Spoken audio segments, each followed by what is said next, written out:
Tonight on Echoes of Hope, a program dedicated to exposing the crimes of the Chinese Communist Party, the CCP, to the world. We continue our interview with Dr. Wang Zhiyuan.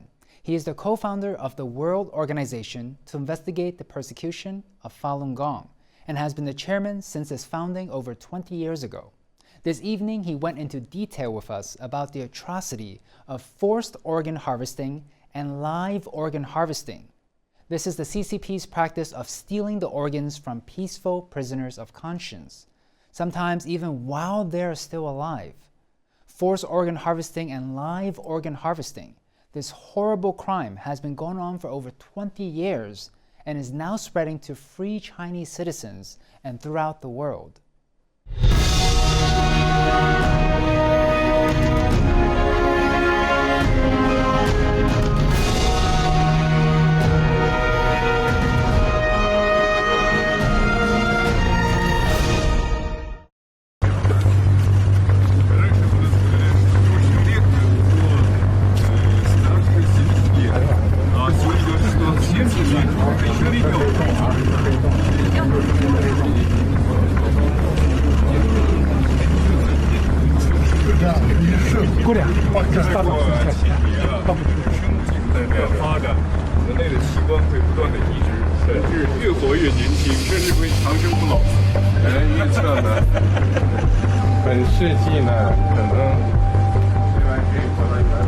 Dr. Wang, I want to talk about the Chinese Communist Party's crimes of live organ harvesting.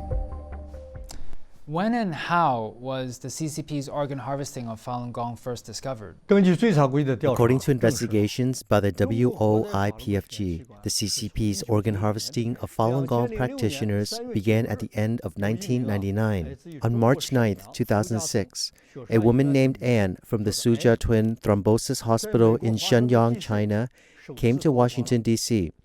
She was the first to expose the dark secret of the Suzhou Twin concentration camp, where Falun Gong practitioners' organs were allegedly harvested.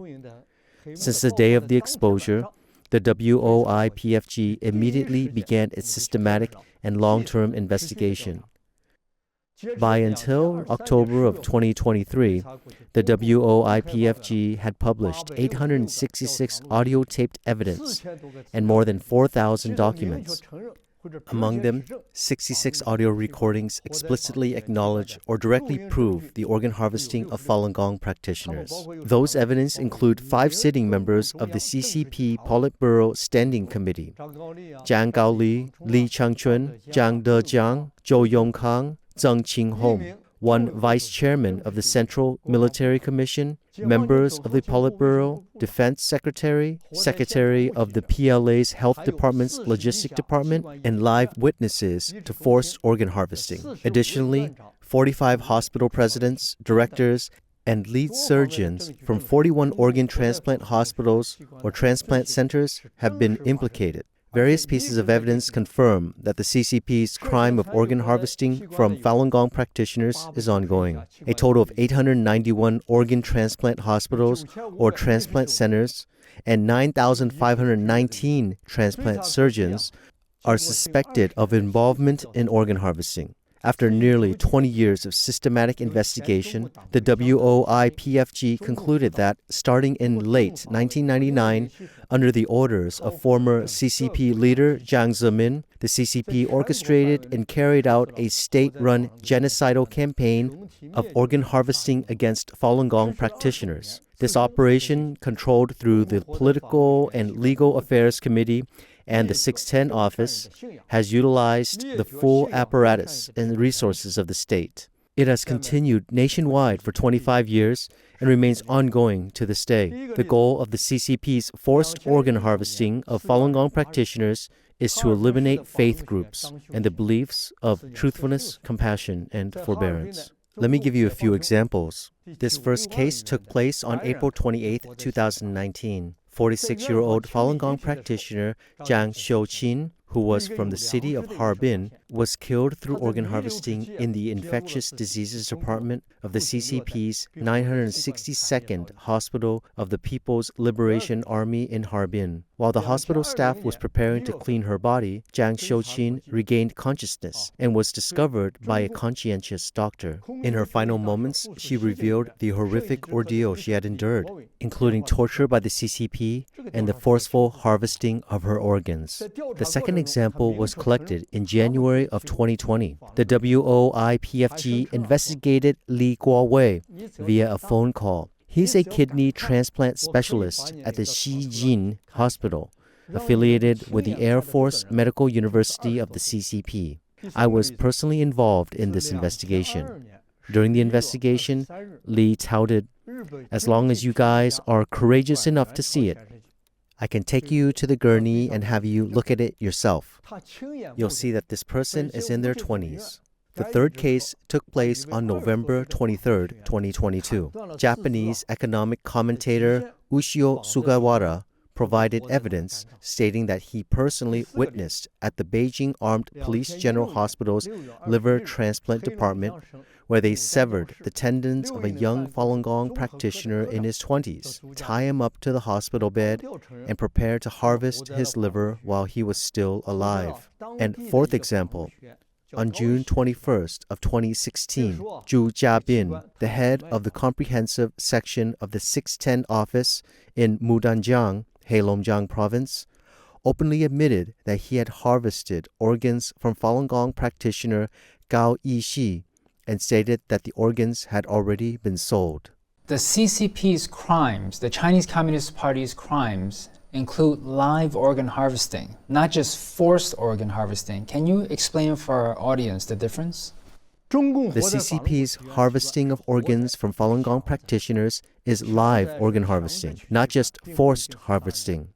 Forced organ harvesting refers to the coercive removal of organs, which doesn't necessarily result in killing a person. It could occur when they remove organs from a deceased individual without the consent of the person or their relatives, which is a violation of human rights and professional ethical standards. Yet live organ harvesting indicates taking one's organs while the person is still alive. That's literally torturing and killing innocent individuals. The CCP's mass harvesting of organs from Falun Gong practitioners is referred to as live organ harvesting. At an international transplant conference in Hong Kong in 2016, former Chinese Deputy Health Minister Wang Zhiyuan hit back at Falun Gong's accusation about live organ harvesting, claiming that the CCP was falsely accused. In June 2018, at the World Health Assembly, and in July 2018, at the 27th International Congress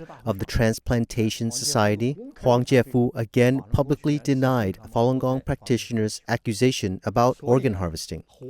So the term live organ harvesting is what the CCP fears hearing the most. It's a phrase that exposes the CCP's crime against humanity. Forced harvesting is a term the CCP uses to mislead, shift concepts, and evade responsibility for its crimes. Why do you describe the CCP's organ harvesting as a state-led genocide?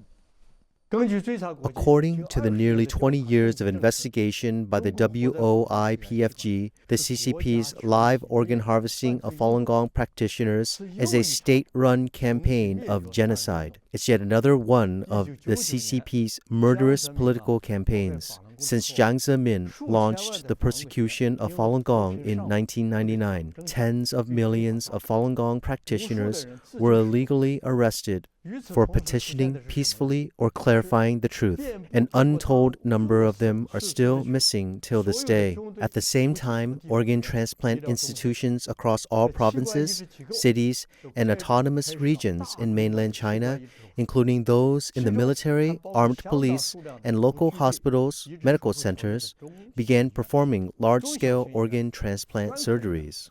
This includes a large number of small and medium-sized hospitals, specialized hospitals, and even traditional Chinese medicine hospitals that use herbal remedies, which were not qualified to perform transplants. For example, the Gomyi City Traditional Chinese Medicine Hospital in Henan Province, a small city in China. Everyone knows what a traditional Chinese medicine hospital does. It uses herbal remedies, right? They established a kidney transplant center in 2001. Right after that, they are able to perform up to 8 kidney transplants a day. By 2006, the director of the hospital's kidney transplant department, Li Hongdao, had personally performed over 500 kidney transplants. This is similar to the time when the CCP implemented its one-child policy. Nearly all hospitals had participated in forced abortions. Today, nearly all transplant institutions in China have a role in live organ harvesting. How do you succeed in investigating such sensitive issues involving top military medical officials? Many people have proved that live forced organ harvesting was initiated by then CCP leader Jiang Zemin. Those involved include the former Minister of Health for the People's Liberation Army (PLA) General Logistics Department Bai Shuzhong, Commerce Secretary Bo Xilai, Director of the Liver Pathology Department at Zhongshan Hospital Fudan University Dr. Tan Yuanshan, Dr. Gong from the 2nd Ward of Cardiothoracic Surgery at Tongji Hospital, Huazhong University of Science and Technology, etc. Here I can list a few examples. For instance, there's the taped recording of the investigation into General Bai Shuzhong. The investigator called Bai under the banner of Bo Xilai's case task force to collect evidence. The investigator asked, "When you were the head of the General Logistics Department of the Health Ministry, was the task of harvesting organs from detained Falun Gong practitioners for transplant surgeries assigned by the then General Logistics Department Minister Wang Ke, or was it a direct order from the Central Military Commission?" Bai Shuzhong blurted out, "It was Chairman Jiang Zemin. There was an instruction stating that organ transplants, such as kidney transplants, should not be carried out solely by the military." From 1998 to 2004, Bai Shuzhong served as the health minister of the General Logistics Department under the CCP's military. That period of time was the peak of the CCP's persecution of Falun Gong and the harvesting of organs from Falun Gong practitioners. The military played a central role in organ harvesting. As the highest medical administrative leader in the military, he, Bai Shuzhong, should have been one of the people most aware of the situation at the time. You've conducted phone investigations with top CCP officials about such sensitive topics. Why do you think they responded to you? Let me give you a little bit of background about this investigation. Prior to this probe, we chose a specific timing. At the time, the General Logistics Department was undergoing a so-called anti-corruption campaign. It involved a large number of high-ranking officials, including the department's Deputy Minister Gu Juanshan, who was arrested. Everyone was on high alert and very nervous. We called Major General Bai Shuzhong, the Minister of the General Logistics Department's Health Division, in the name of the Central Military Commission's Discipline Inspection Commission Task Force. When he picked up the call and heard it was from the task force, he became very nervous, and his voice began to tremble. But once we asked him, who ordered the investigation of harvesting organs from detained Falun Gong practitioners for transplant surgeries? Was it then Minister of the General Logistics Department, Wang Ke, or did it come straight from the Central Military Commission? Upon hearing that it was about organ transplant, he immediately relaxed and blurted out, "It was Chairman Jiang who issued the directive." Second evidence. The forced live organ harvesting against Falun Gong practitioners is a crime carried out by the top levels of the CCP's apparatus. The WOIPFG published phone recordings involving 5 members of the Standing Committee of the Political Bureau of the CPC Central Committee, 1 Vice Chairman of the Central Military Commission, a member of the Politburo, the Minister of National Defense, and the Minister of Health of the General Logistics Department of the PLA. The evidence is sufficient to prove that it was an arrangement made by the CCP's upper echelons. Let me give you a few examples. On April 17, 2012, our investigator called Li Changchun, a member of the CCP's Politburo Standing Committee. Li was asked, quote, "They seem to be saying that while you and Jia Qinglin are away, they want to convict Bo Xilai and others by linking them to the act of harvesting organs from detained Falun Gong practitioners for transplant surgeries." At the time, Li Changchun immediately answered, "Zhou Yongkang is in charge of this. He knows." On June 24, 2015, the WOIPFG did an investigation on the CCP's Politburo Standing Committee member Jiang Gaoli. Our investigator called under the name of a secretary from Jiang Zemin's office and collected evidence from Jiang, who was visiting Kazakhstan in his capacity as the vice premier of the Chinese State Council. We asked him about a personal directive from Jiang, which asked Jiang to prevent an investigation at the Politburo into Jiang's order to harvest the organs of millions of Falun Gong practitioners. Jiang didn't deny this point, and nor did he express any surprise or shock at not being informed. He actively vowed, "I definitely will," and said, quote, "I will make sure to prevent the investigation during the Politburo discussions," and added, "Please rest assured, Chairman Jiang." Given the CCP's extreme sensitivity to this topic, how do you obtain such concrete investigative results? I personally made the phone call, and I did it at the best time, in the best place, and spoke to them about issues they cared most about at the time.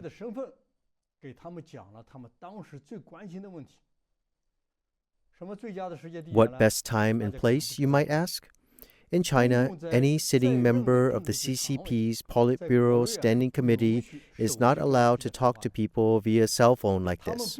Instead, they must make calls through a special system with dedicated human operators known as the Red Machine.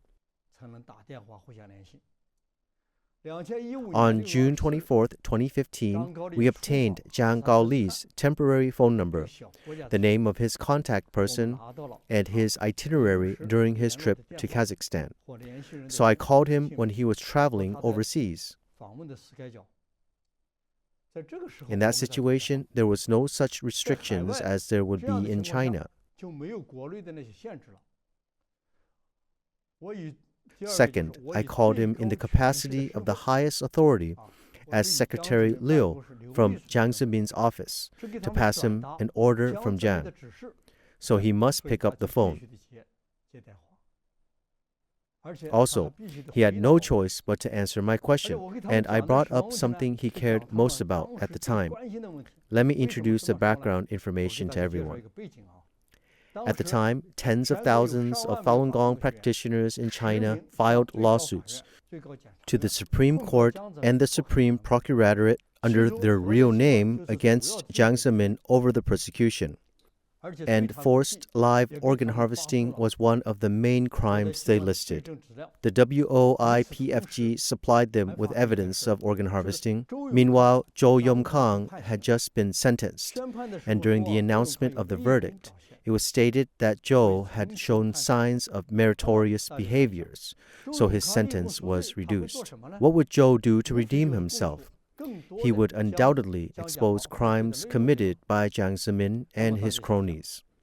Think about it, everyone. At this point, wouldn't Jiang Zemin and Jiang Gaoli feel very panicked? What Zhou talked about in court and how to deal with the aftermath of his trial. These are something they were all urgently concerned about. It would make sense if Jiang Zemin calls Jiang on the phone and asks him to thwart the investigation of forced live organ harvesting at the Politburo Standing Committee. That's why Jiang was able to pick up the phone and answer my questions.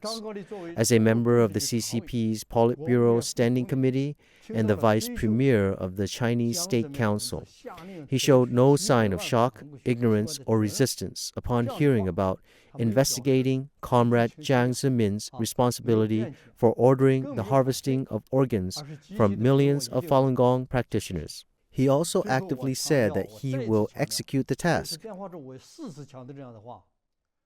I emphasized to him 4 times during the phone call that the task is a monumental responsibility.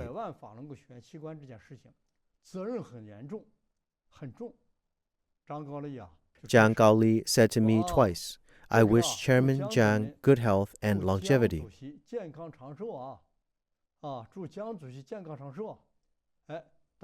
At this point, Zhang no longer dared to continue speaking and said he ended the conversation with this flattering remark. Through this call and response exchanged with Zhang Gaoli, every Chinese person can understand that forced live organ harvesting is real and occurs on a massive scale. This was an international call conducted over an unsecured cell phone without special encryption. For something as significant as passing on a directive from Jiang Zemin to a high-ranking official like Zhang Gaoli, the conversation could only go so far. Am I right? Evidence 3. From the CCP's central government to the grassroots level, there is an organizational and command system for live organ harvesting. That is the 610 office, which operates under the Central Political and Legal Affairs Commission. The WOIPFG has in its hands a large amount of evidence, including on former Ministry of Public Security Zhou Yongkang, General Secretary Zhou Benxuan, Deputy Secretary of the Liaoning Provincial Political and Legal Affairs Commission Tang Juanjie, etc. We have evidence on CCP officials across all levels of government. Let me give you a few examples. In November 2008, Zhou Benxuan, who was the General Secretary of the Central Political and Legal Affairs Commission, admitted, quote, things like live organ harvesting from Falun Gong practitioners do exist in our country. On April 13, 2012, Liaoning Provincial Political and Legal Affairs Commission Tang Juanjie was asked, when it comes to harvesting organs from Falun Gong practitioners and the subsequent transplant surgeries, did Bo Xilai issue any relevant directive? Tang said, I am in charge of this work. The central government has been continuously addressing this issue, and its impact is quite significant. If you listen to this recording, his answer clearly verifies the existence of forced live organ harvesting, and it is a very serious matter. Evidence 4. The acts of forced organ harvesting mobilized the entire state apparatus, including the party, government, military, police, the judicial system, and organ transplant medical institutions. Here are a few examples.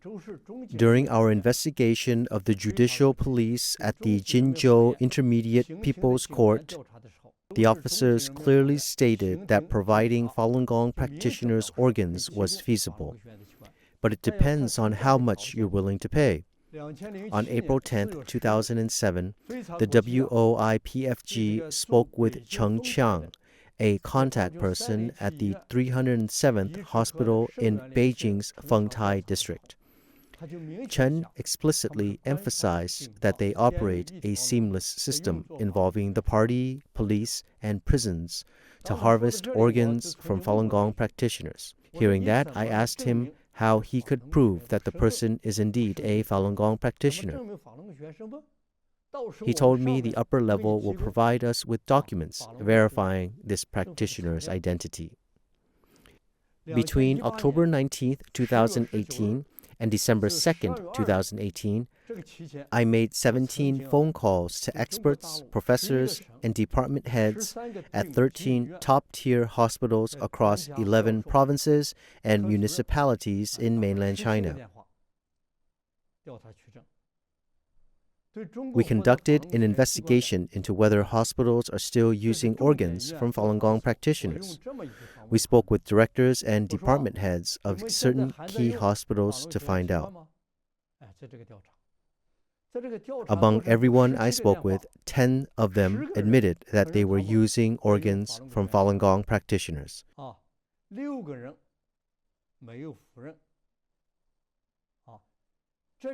In all 17 calls, they consistently promised that surgeries could be arranged within 1 to 2 weeks.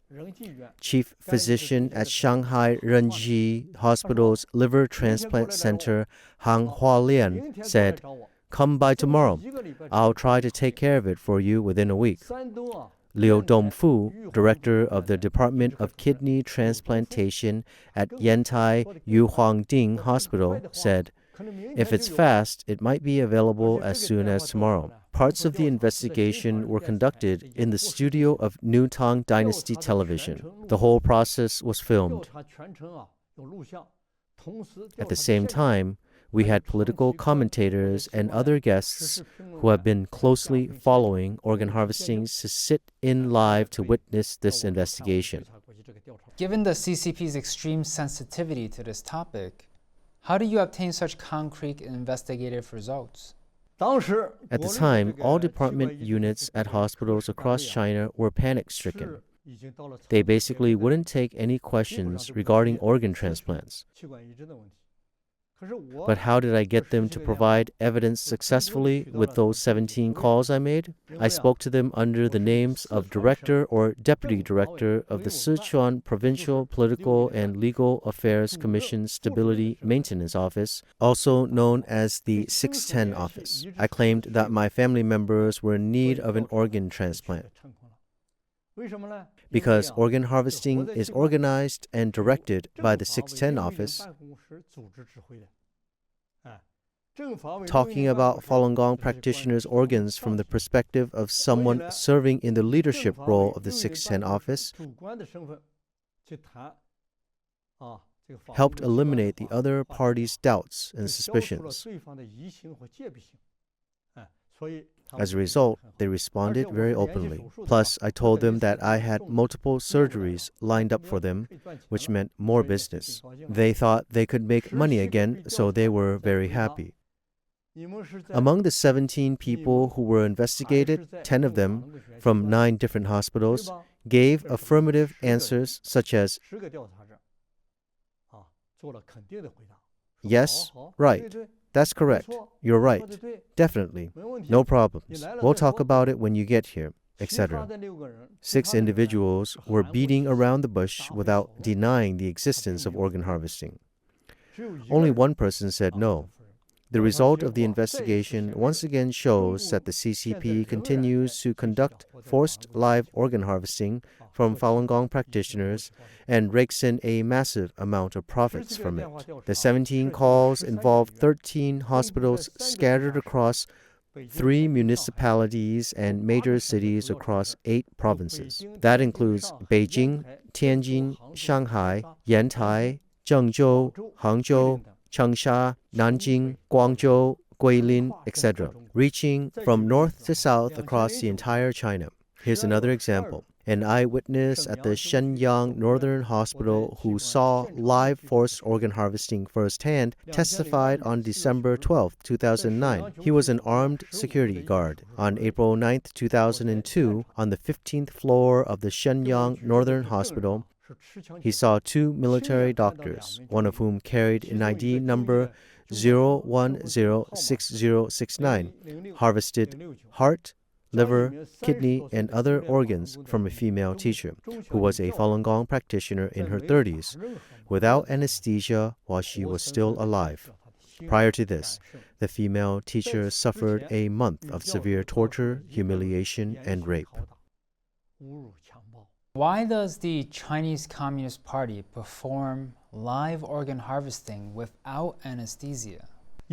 Why doesn't the CCP use anesthesia when harvesting organs? Because anesthesia suppresses the functions of nerves and organs. It can affect the recovery of organ function after transplantation and may even lead to transplant failure. When the organ is being harvested, blood circulation is cut off, and the anesthesia remains in the tissues, continuously suppressing the functions of nerves and organs. This is especially significant in cases of ischemia and hypoxia in organ tissues, where the impact of anesthesia on tissue cells is greater, creating severe obstacles to the recovery of organ function. Besides that, the CCP is also using forced live organ harvesting as an extreme form of torture. They don't treat people as human beings.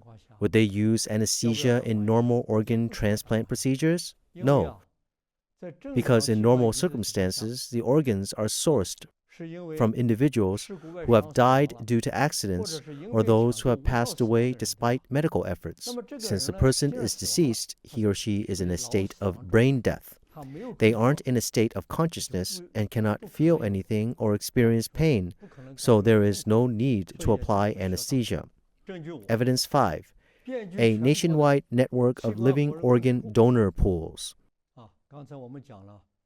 We just summed up the 4 reasons why the CCP's organ harvesting from Falun Gong practitioners constitutes a state-led genocide campaign. We believe the reasons are, number 1, it was Jiang Zemin who issued the directive. Number 2, the CCP's upper echelons made the arrangements.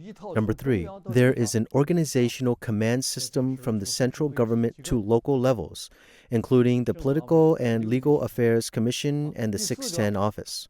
Number 4, the CCP mobilized organ transplant institutions across China, which include party, government, military, police, and local transplant agencies. Let's talk about the 5th reason. There is a nationwide network of living donor pools, provided at the disposal of the acts of live forced organ harvesting. The timing of the explosive growth of organ transplants in China is closely synchronized with the CCP's campaign to suppress Falun Gong. In 1999, mainland China saw the first ever explosion of the organ transplant industry to the world. At the same time, the CCP launched its genocidal campaign of forced live organ harvesting of Falun Gong practitioners. As we all know, the biggest issue that's holding back the development of organ transplants is the difficulty in sourcing organs. Especially in China, traditional beliefs hold that after death, a person should be buried to rest in peace. Harvesting organs is considered the utmost disrespect to the deceased and is believed to bring misfortune to the family. So there are very few organ donors. Prior to 1999, China was one of the most backward countries in the world in terms of organ transplants. But strange things happened after 1999. We saw the explosive growth of organ transplants in China. I will use liver transplants as an example here because liver transplants are almost always whole liver transplants. Providing a liver donor means the end of a human life. In the 21 years before 1999, China performed a total of only 135 liver transplants. Between 1991 and 1998, there were only 78 liver transplants in total, averaging 9.7 cases per year. China lagged far behind in the world in terms of organ transplants. According to China Liver Transplant Registry 2006 annual and state-run media reports, between 1999 and 2006, there were 14,085 liver transplants, averaging over 1,760 cases per year. Compared to the 8-year period from 1991 to 1998, we saw an increase of roughly 180 times. The data in the above report is only what the CCP has publicly disclosed. The actual numbers are even more staggering. Some hospitals even saw an uptick of more than 1,000 times. Take, for instance, Tianjin First Central Hospital completed its first liver transplant in 1994. From 1994 to 1998, a total of 8 liver transplants were performed over those 5 years, averaging 1.6 cases per year. But ever since 1999, the annual number of liver transplants at this hospital shows a logarithmic growth. In 2000, there were 78 cases, followed by 129 cases, 272 cases, 289 cases, and 507 cases in subsequent years. In 2005, there were 647 liver transplants. After the new transplant building of this hospital was put into use on September 1st, 2006, the number of transplant beds increased from 120 to over 500. Some reports suggest 700, with an occupancy rate of over 90%, peaking at 131.1%. The actual number of surgeries performed annually exceeds 5,000, with a peak of 8,000 cases per year. The transplant volume before and after 1999 differs by thousands of times. The Tianjin First Central Hospital's bed utilization rate has reached over 130%. How can it reach over 100%? The bed occupancy rate is calculated based on the number of beds, but because they had too many patients, they added extra beds in patient rooms, corridors, and even conference halls. They even rented rooms in nearby hotels. One floor was used as additional bed space, serving as extra patient rooms. As a result, the number of hospitalized patients exceeded the designated bed capacity, pushing the occupancy rate above 100%. The second piece of evidence is the low-cost promotion of organs from living donors, even offering free transplants. Let me explain to you how ludicrous the CCP's organ transplant situation was. It's gotten to the point where human lives were treated with utter disregard. A large number of people had their organs harvested while they were alive. Human organs were put on sale with a discount and sometimes even handed out for free. Here are some evidence. 1. On April 12, 2006, Jilin Heart Hospital was having a sale. A heart transplant cost 50,000 yuan. 2.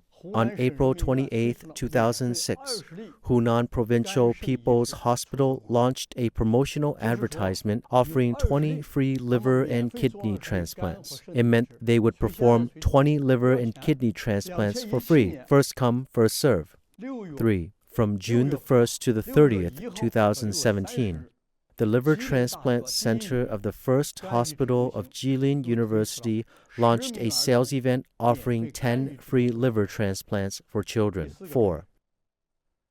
Dumping to the world. In 2004, Sanlian Life Weekly magazine reported that within a few years, tens of thousands of overseas patients traveled to China for organ transplant surgeries, sparking the rise of organ transplant tourism.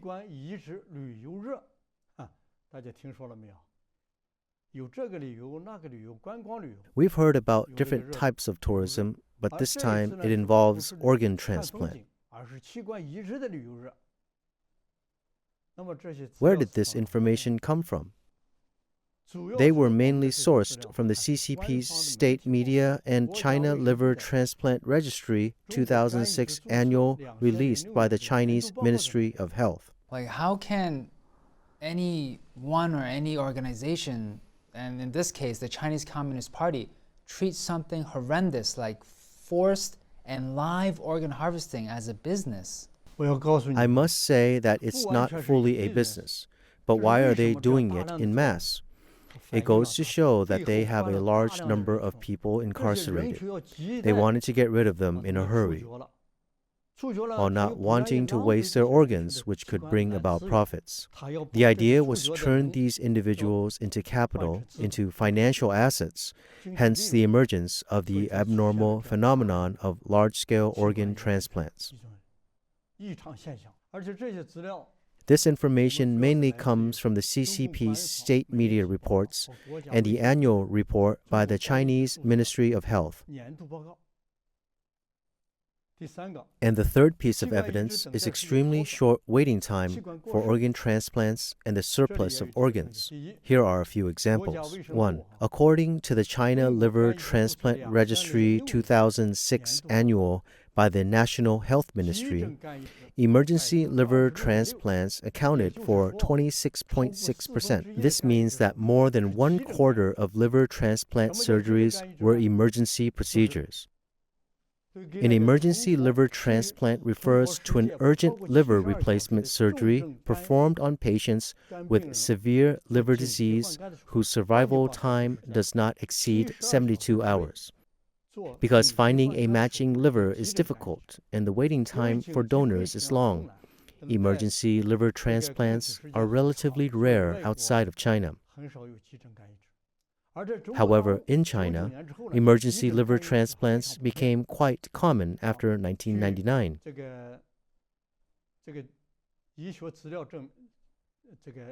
The chance of matching the white blood cell tissue compatibility antigen HLA between non-relatives is very low.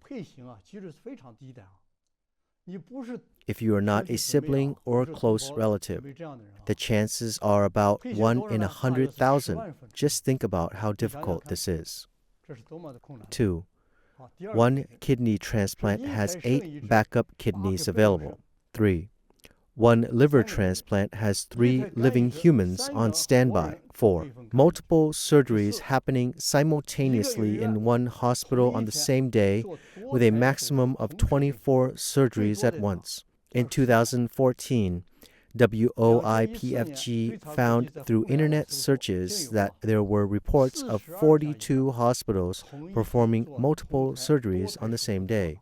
In communist China, the wait times can be as short as hours to even days of getting a fresh organ because of all the evil crimes that they're doing.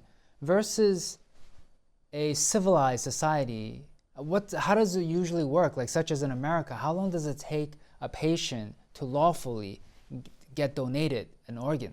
In the United States, average waiting time for a liver transplant is 2 to 3 years. On March 24th, 2012, an online report revealed that former Vice President Dick Cheney was placed on transplant wait list for 20 months before receiving an organ donation and finishing his surgery. Up until 2017, 138 million people in the United States aged 18 and older had registered as organ donors. It's a well-developed national organ allocation network. Even so, a report published by Metro says the average waiting time for a kidney transplant is roughly 3 to 7 years worldwide. According to a 2007 report from the U.S. Department of Health, the average waiting time for organ transplants in the U.S. is 2 years for liver transplants and 3 years for kidney transplants. I'm really glad your organization, such as the WOI PFG, exists. Thank you so much.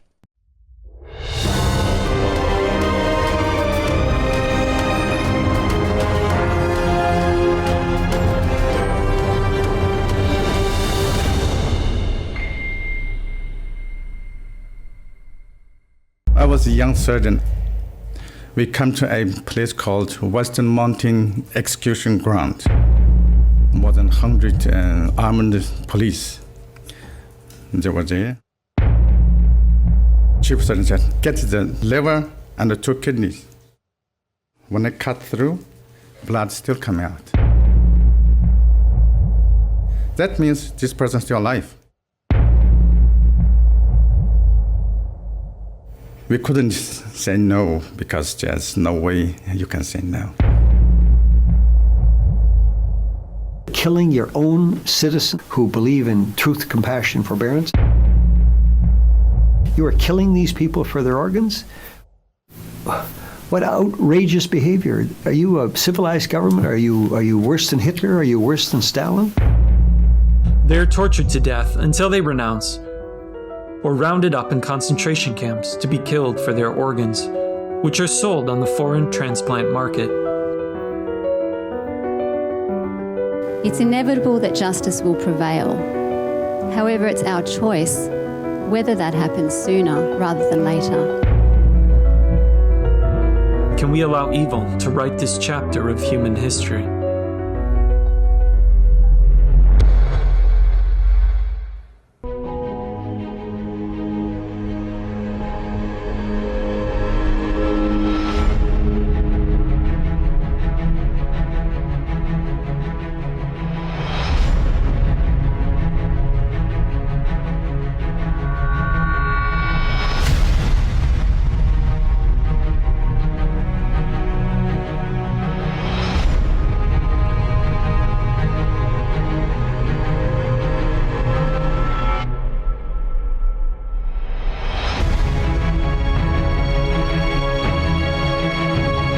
We urge the Chinese people to continue their courageous struggle for freedom from the communist regime. And we want them to know we are with them.